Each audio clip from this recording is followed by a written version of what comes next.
If you're brand new to crochet and you walk into a craft store, it is no surprise that you might start to feel overwhelmed by your options and what you're seeing. You've got walls of yarn, all shapes, sizes, textures, fibers. You've got crochet hooks in all shapes and sizes and made of different things. And you're like, do I need to know that? You see yarn needles, you see scissors, you see stitch markers, you see all these other gadgets, doodads, and you're starting to wonder, do I really need all of these things to crochet a scarf? And the short answer is absolutely not. So in this video, we're gonna cover the last few things to include in your toolbox, your crochet toolbox for an absolute beginner crocheter, the things that are essential for you to have if you wanna crochet something even as basic as a scarf. As all the things in the crochet toolbox are things that will satisfy any basic beginner crochet project. And we're covering the last three in this video, and that's yarn needles, scissors, and stitch markers. But I'm gonna go even deeper than that, and I'm gonna break each one of these into three categories. What you can find around your home, what's budget friendly, and what's the fancy stuff that is really nice to have, but you don't necessarily need it, but it falls in the same category. So options, right? Options. Because crochet should be something for everybody. No matter where you're starting out, no matter how much money you have, crochet should be accessible to everybody. And by the end of this video, you'll know exactly what you need in that absolute beginner crochet toolbox and what you don't need to spend your money on right now.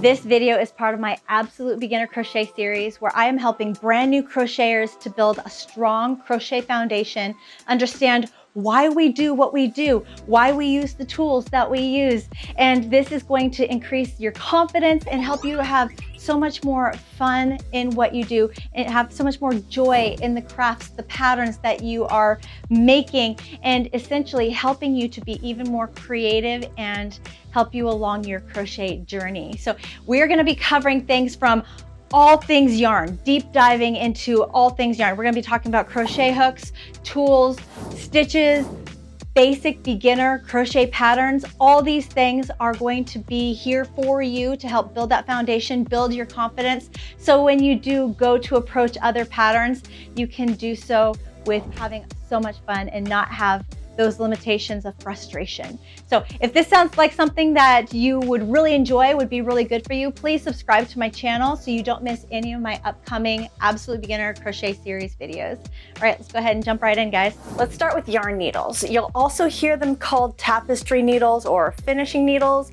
even darning needles. So if you ever see a pattern or hear a video tutorial and they call for these things, they're all the same thing. They're just yarn needles. Their main job is helping you weave in your ends once the project is finished so it doesn't unravel and you doesn't come undone. Anytime you start or end a crochet project, you're gonna have these little yarn tails hanging out, and this tool right here helps hide them neatly inside your stitches. Now, let's talk about your options. Now, household options, if you don't have a yarn needle yet, you can absolutely improvise. Some people use their crochet hook. Easiest tool that you can use. You have it right there. You don't have to go find something. Just use your crochet hook. The only thing that I ask is you don't just pull your yarn one direction and think you're good. You're not good. Make sure you go over, under, and through yarn strands for a much more secure hold. Some people said bobby pins. I couldn't make it work, but apparently that's an option. And then also threaders for dental floss. I've never heard of this before, but apparently it exists and apparently it works. So basically anything you can find around your home that can pull yarn through the stitches is awesome. For budget-friendly options, there are a lot of options out there. Usually they cost between $2 and $5 depending on how many are in the pack. There's a 2-pack, there's a multi-pack. They come in plastic, aluminum, steel. The most important feature though that you need to pay attention to is the eye of the yarn needle, making sure it's big enough for your yarn to fit through. There are smaller ones, there are larger ones, so there's one that fits the needs of any yarn that you're working with. These work perfectly fine for most crocheters, but there is a fancy upgrade. Now, if you want something that helps a little bit more, my personal favorite is the bent tip version yarn needle because it's curved and it just helps get into those stitches, break through yarn strands super easy, and you don't have to do so much wrist work here. Is it required? Definitely not. Is it nice? vary. Next up, scissors. Now, this is kind of a no-brainer. You need a pair of scissors in order to cut the yarn for your project, to end your project. You need a pair of scissors in order to tidy up those tails when you weave in the ends. So scissors are kind of a necessity. They have to be in your crochet toolbox, or at least something that can cut yarn needs to be in your crochet toolbox. All right, so let's talk about what you can find around your home. Generally, people have a pair of scissors. If you don't have a pair of scissors, then again, anything that can cut the yarn, it can be a knife, it can be just anything sharp enough to cut the yarn, all right?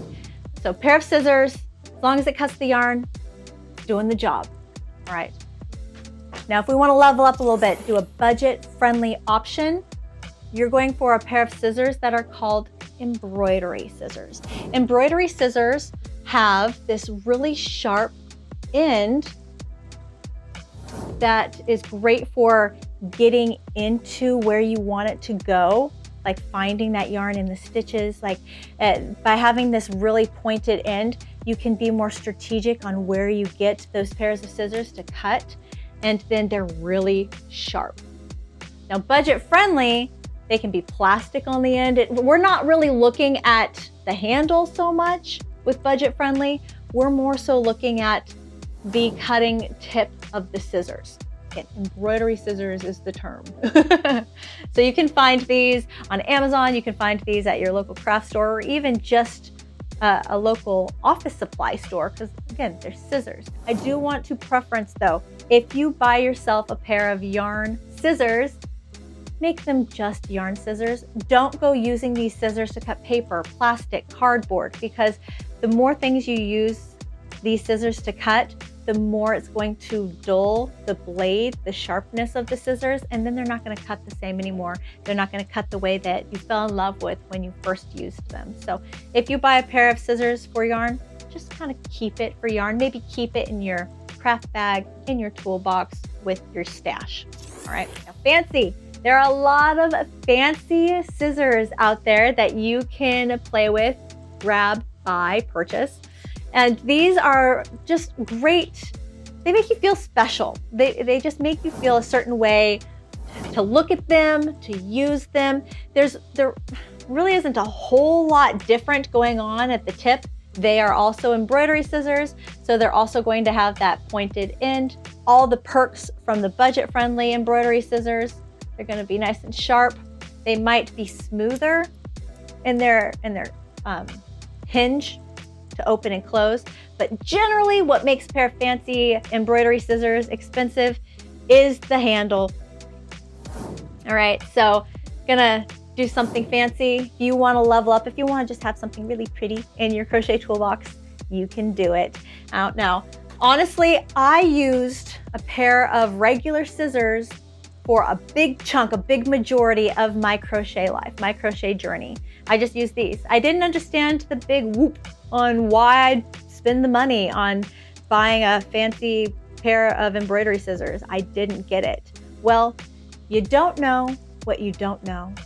I tried a pair of fancy embroidery scissors. A friend of mine had a pair, and I was like, can I use your scissors? You know, crocheting together. Can I use your scissors? Used it. It cut my yarn so smooth. I was like, I'll never go back.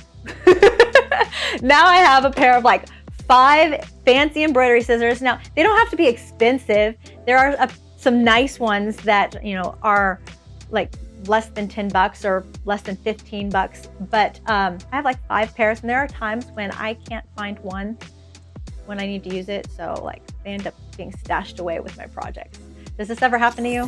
One tool that a lot of beginner crocheters seem to underestimate are stitch markers. Now, stitch markers are a pretty big deal and can be the difference between your project being frustrating and your project bringing you a lot of joy. Stitch markers are these little claspy things that help you do a number of different things. Stitch markers are used to identify the beginning of a row or round.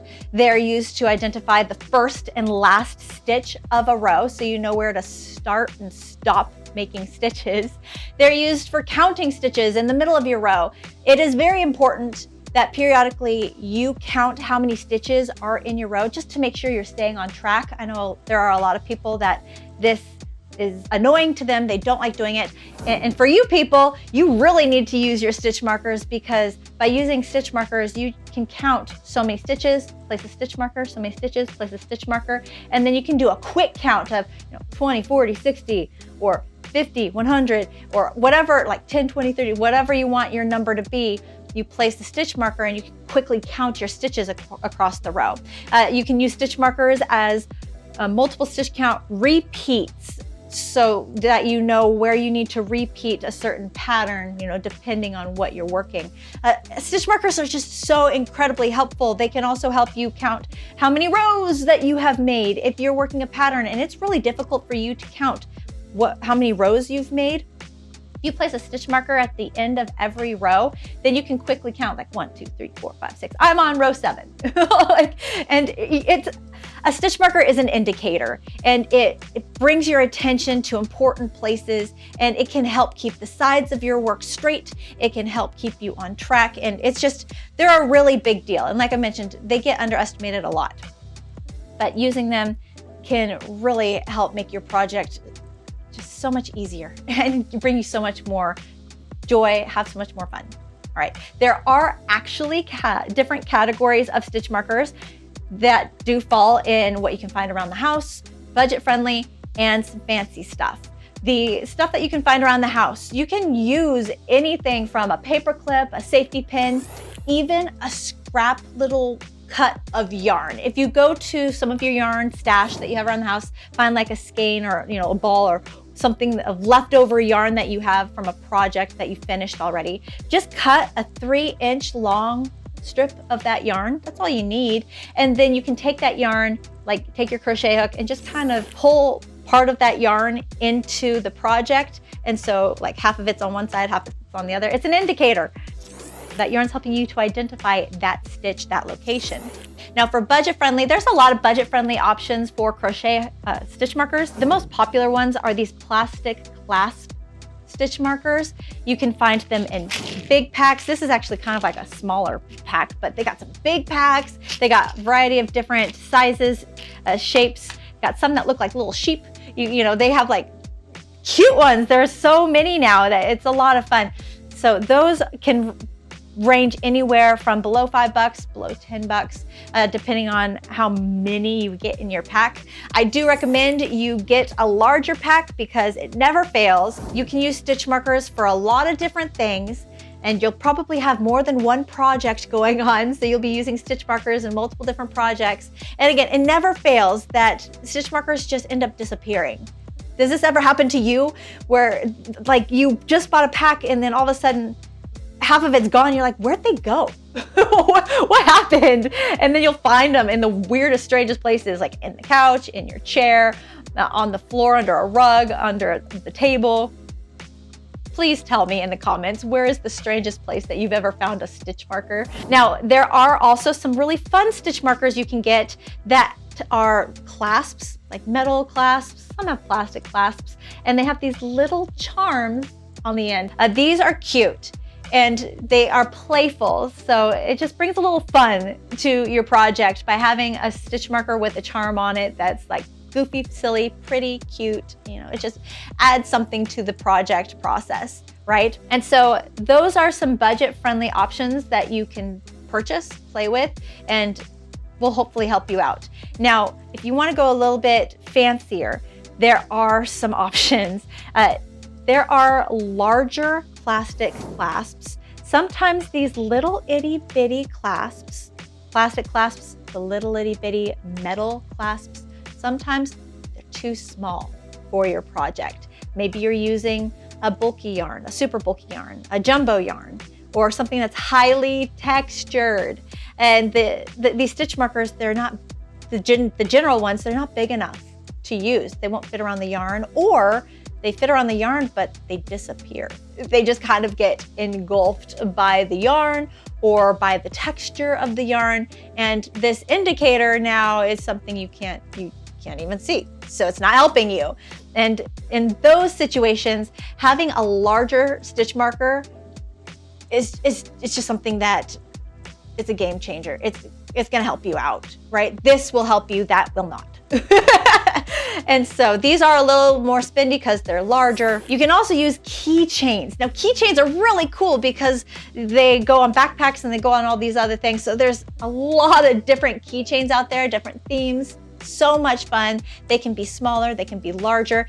If you use a keychain, it generally has a larger clasp that it uses to attach to things, and that larger clasp can be used to go around yarn and big projects. So if you have like this really big blanket, and maybe you're even using a size 4 weight yarn, but it's a big blanket, having a larger stitch marker to indicate where you're at and what you're doing, it can just help stand out in all that project, right? So stitch markers, do you need the expensive ones? Not necessarily, especially if you never use bulkier yarns. Not necessarily. Are they helpful? Sure, depending on the project. They can be very helpful. Using stitch markers, are they necessary?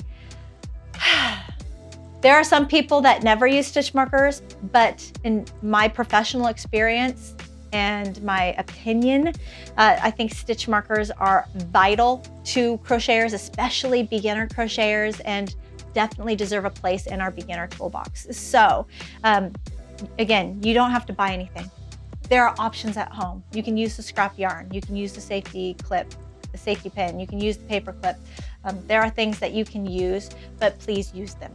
I don't know about you, but lately I've been feeling like I really want crochet community, right? Somewhere where I can go and talk crochet with people, talk yarn with people, somewhere where I can go and ask questions, get help, and really just kind of be there for people as well and have some fun at the same time. If you're somebody who's wanting this too, just to be a part of a community where you can, chit chat with people, see each other live, and guess what? There's even a free trial. So you can go in there, see if it's a good fit for you before you fully commit. I mean, isn't that great? So I'll put a link in the description section below for you if you are feeling like, hey, I might want to check this out. And, no pressure at all, but we have a lot of fun over there and I would love to see you over there. So yeah, link in the description section below. I hope that you come and check it out. Thank you so much for hanging out with me today. I hope you liked this video. If you did, please push that thumbs up button. Subscribe to my channel so you don't miss my upcoming videos. They're going to be pretty awesome. And 80% of you who watch my videos, you're not subscribed. So by subscribing, it really helps support my channel and it really helps show me that you do like my content. So please subscribe to my channel. It just helps to lift me up and show support. So thank you so much for that. And share this video with a crochet friend or maybe somebody you know that's just starting their crochet journey. Let's help build people's foundation so that way it's strong and they understand what their options are. While we're talking about crochet tools, please share with me in the comments below, what tool do you have in your crochet toolbox that you just cannot live without? Whether it's something that we've talked about already in this series, or if it's a tool that we have not talked about yet. I just would love to find out what you value most in your crochet toolbox. That will be so exciting to read and find out. Guys, thank you so much for hanging out with me today. I do hope you have the best day and I'll see you in the next video. Bye guys.